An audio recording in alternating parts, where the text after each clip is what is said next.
Chapter 446. Thank you so much. Old Herrera gave Anders a grateful look. Then, he grabbed the rope and began climbing. He was carrying someone on his back, and the skin on his hands were already rubbed raw from gripping the rope. When he wrapped his hands around the rope, pain shot through his hands. I think you should let them pull you up. Bradley took a harness from his backpack and wrapped it around old Herrera's legs. Then, he fastened the harness to the rope, making sure he knotted the ends together tightly. Melody grabbed the rope and pulled it up. After old Herrera was transported up, Anders gathered Hayes' remains and made his way over to them. Given Anders' current age, it was a difficult feat for him to climb up 100-feet cliff. Hence, the others employed the same method they had used just now to pull him up. Then, Bradley and Derek were pulled upward too. It was much easier to get Nash up the cliff. All Melody had to do was hold on to the rope tightly while Nash leaped up and clambered into the cave. He scuffed only the tops of his shoes as he did so. Just then, the bronze casket plummeted downward from the dome. The force was equivalent to having several dozen tons of weight suddenly placed upon you, and it was too much for the 8 metal chains, which were each as thick as an arm. The chains split open. The bronze casket's lid flew open and landed on the ground. A crack ran down the middle of the cosmos diagram, and the sounds of gears turning incessantly could be heard. The undead corpse king, whose hand had already been dismembered from the rest of his body, stood on top of the casket lid. He used his scarlet-colored eyes to stare intently at the group of people standing at the entrance. Numerous cracks began appearing on the cave walls as the underground palace began shaking violently. Undead! Undead corpse king. Everyone's faces immediately turned pale. Bradley said immediately, "It's going to collapse, hurry.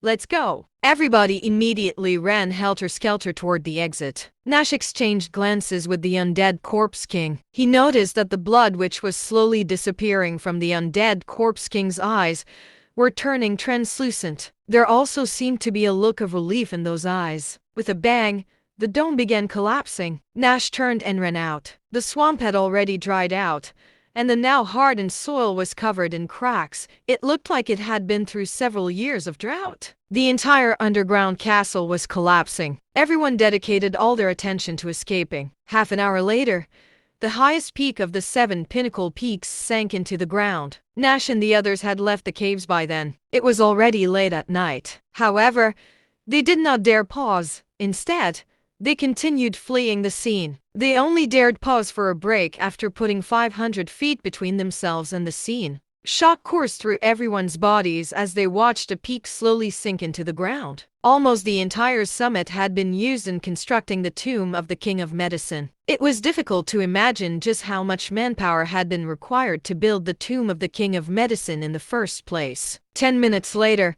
the main peak vanished from their sight. Only 6 of the 7 pinnacle peaks remained. Zeno collapsed to the ground in shock. His hands trembled as he took a cigarette out and lit it. Chapter 447. Both old Herrera and Anders were exhausted.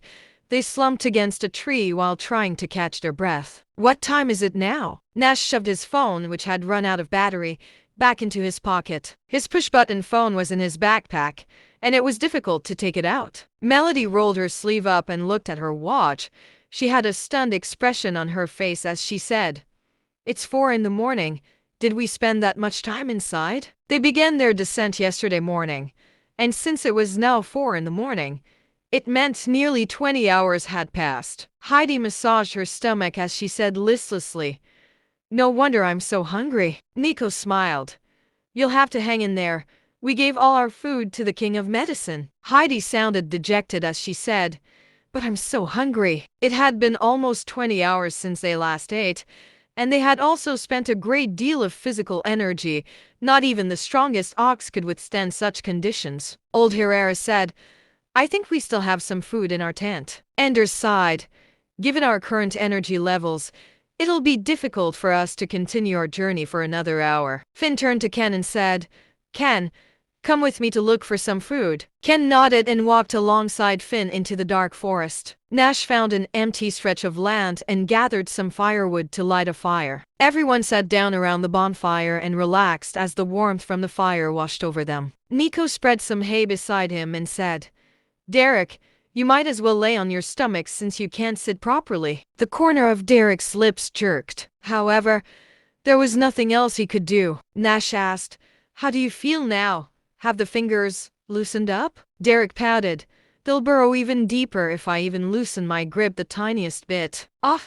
Nash covered his mouth with his palm and coughed. "I currently have no means of helping you. You'll just have to hang in there." Old Herrera untied the rope around his waist and put Zane's corpse behind him before he said, "We need to find Madame Lunaris. She'll know what to do." "Why can that dismembered hand still move?" Melody gave the three men a confused look, seemingly hoping they could answer her question. However, the three men shook their heads in sync. Bradley smiled a half smile. "We've never seen anything like this." Melody turned to Nash.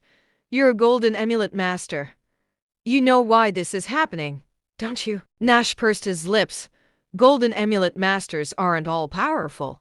This is my first time witnessing something so ridiculous." He had dismembered a zombie's hand from its body in the past. However, the dismembered hand usually lost any ability to move once it was separated from the body. What they had just witnessed was a new sight to him as well. "Do you think it's possible that the undead Corpse King's hand has gained a life of its own?" Heidi asked boldly. "That's ridiculous." Derek's face turned even paler. "I think it's possible," Nash said solemnly. "The cosmos diagram we saw was actually a necromancy formation. The 8 caskets in the walls are merely there to provide the undead Corpse King sustenance.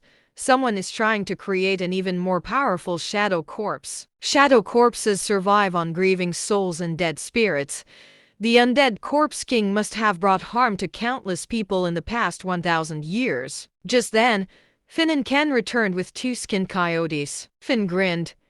"We got lucky. We were just about to begin hunting when our prey appeared before us. They were supposed to be the coyotes' prey, but they were so powerful they successfully overpowered the coyotes. It had not taken them much effort to kill the 2 coyotes. The 2 retrieved some sticks and built a spit they could use to grill the coyotes." Melody propped her chin up with one hand and turned to Nash.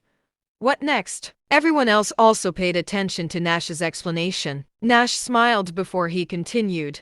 "The undead Corpse King is a shadow corpse, and shadow corpses usually fall into a deep sleep after feasting on grieving souls and dead spirits because it's quite difficult to fully digest vengeful spirits. They place zombies inside those 8 caskets so that the undead Corpse King would have access to grieving souls that would make him even more powerful, and then they attach themselves to the undead Corpse King's body. This way, the undead Corpse King's hand would be able to move on its own free will and become a living being." Horrified expressions appeared on everyone's faces after hearing Nash's explanation. Derek, who was lying atop a pile of hay, asked, "In that case, why didn't the undead Corpse King's hand wrestle itself free from control earlier?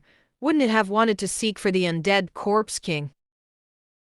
Chapter 448. Feelings of aggrievedness washed over Derek. He was not even the one who had caused the harm. Why was he the one suffering? It's because this hand has not yet reached a level of cultivation where it can free itself from the undead Corpse King's control. It will take a great deal of time before the resentful energy can alter the hand's structure completely, Nash explained. Derek buried his face in the hay. "Good Lord. Am I just the unluckiest soul in the entire world?" Nash smiled. "You should be happy this hand hasn't yet attained a level of cultivation where it can commit murder. If not, your butt would have already been used to fertilize the mountain." "Pfft. Haha. Sorry.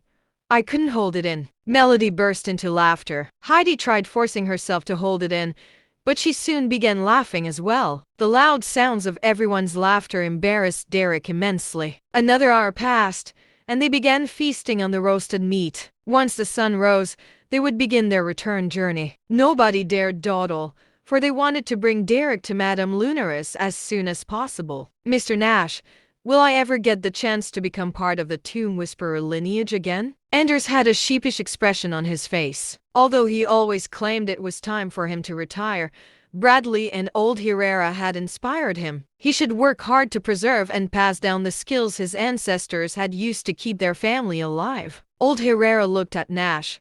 Mr. Calcraft, if you're not against it, I'd be willing to convince the Herrera family members to join the Tomb Whisperer lineage." An overjoyed expression appeared on Bradley's face when he heard that. The Herrera family's tomb raiding techniques had originated from the Tomb Whisperer manual. However, they had also refined it so much that their pinpointing skills, which was one of their killer techniques, were unlike anything they had ever seen before. If the Herrera family joined the Tomb Whisperer lineage, they could rise the ranks even more quickly. Nash smiled. Of course, the doors of the Tomb Whisperer lineage are always open. Smiles appeared on Anders and old Herrera's faces. Nash added, "You should contact Yosef once we get out of this place and secure yourselves positions in the National Archaeological Team." Stunned looks immediately appeared on their faces. Anders asked in a low voice, "Sir, are you disbanding the Tomb Whisperer lineage?" Bradley said in panic, "No, sir. You can't do that. The Tomb Whisperer lineage has survived for over 1,800 years. We can't just disband it at a moment's notice." After the disasters that had befallen the Youngs and the Tomb Whisperer lineage, he had gone into hiding so he could ensure the Tomb Whisperer lineage's survival. Now that their patriarch was talking about disbanding the Tomb Whisperer lineage, he was strongly against it. "I'm not going to disband the Tomb Whisperer lineage. I'm just asking you guys to switch up the environment you're working in. Times have changed. The rapid evolution of society means there are even more ways of earning money now." Nash put his hands behind his back as he spoke in a calm voice that exuded irresistible gravitas. Bradley's brows were still knitted together, but he lowered his head and said, "We'll do as you say, sir." Anders smiled slightly. "Very wise of you, sir." Old Herrera sighed. "Perhaps we're the ones being foolish by being so stubborn." He turned to look at the rising sun and heaved his grandson's corpse onto his back before walking away. Anders exchanged numbers with Bradley before he hurried after old Herrera. Once the two were a good distance away, Bradley, who was still unwilling to give up, asked, "Sir, are you sure?" "Yes. I've made up my mind." Nash nodded determinedly. Heidi had a disappointed look on her face. "Does that mean my dream of joining the Tomb Whisperer lineage will never come true?" Nash laughed. "Both the Tomb Whisperer lineage and the National Archaeological Team are teams you can work in. You should go on archaeological trips with Mr. Bradley in the future." Bradley sounded worried as he said, "Our identities are out of the ordinary." "I'm worried." "Do you think that's not the case for Yosef?" Nash interrupted Bradley. "I'll take care of things for everyone. No need to worry." Given his connections, it would be relatively easy for him to locate an archaeological team that would take them in. Derek hobbled over. "Gosh, can you guys be more considerate of my feelings?" Chapter 449. He was still holding the undead corpse king's hand. That was the position he had been assuming ever since they exited the tomb of the King of Medicine. The phrase unbearable pain was the best way to describe his current state. "Let's go!" Everyone resumed their journey after Nash issued the order. After setting out, they traveled non-stop for days straight. They traveled by day and also by night with the help of torches. They drank from the mountain springs when they got thirsty and killed animals not under protection when they got hungry. The non-stop journey exhausted them thoroughly. However, they managed to return to Madame Lunaris' shop before sunset on the fourth day. "Madame Lunaris, please prepare us an entire table's worth of food.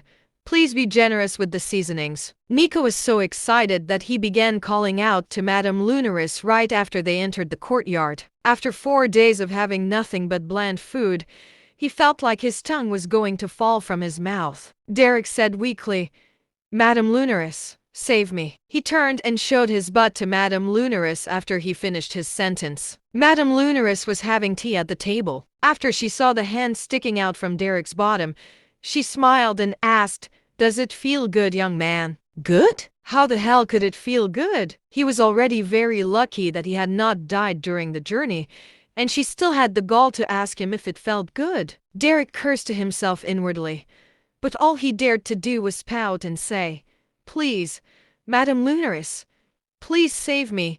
It feels like my arm is about to rust. Madame Lunaris picked up her wine glass from the table and appended its contents. The wine landed on the dismembered hand, which began smoking. All sorts of expressions appeared on Derek's face as the hand began waggling. With a splat, the dismembered hand landed on the ground. Both the index and middle fingers were covered in blood. Derek's legs gave out as he collapsed to the ground. He had lost all feeling in his arm. However, it felt so wonderful to have this weight taken off of him. Number 6.